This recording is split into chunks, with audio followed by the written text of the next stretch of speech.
lian ba lo he khen na ko ni ta su ta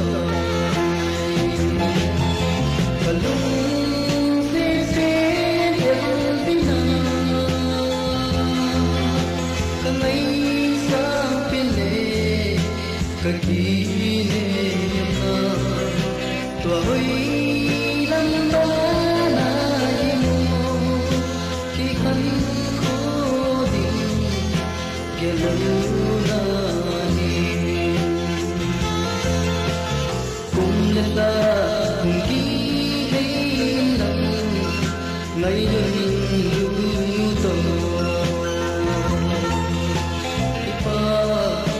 hale không piti hale ni kini kalung se del bina kanai sa pile kagine na to hoi lam ba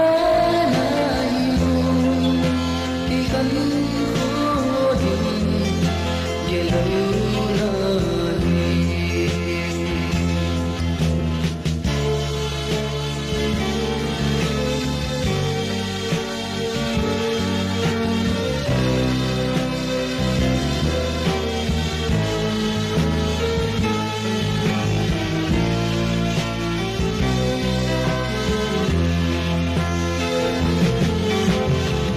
con sa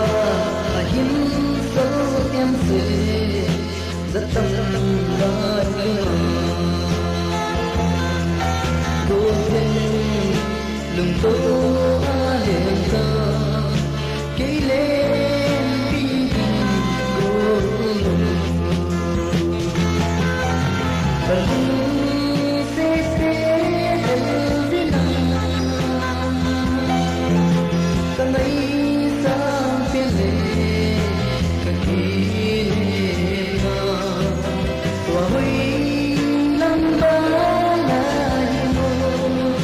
Hãy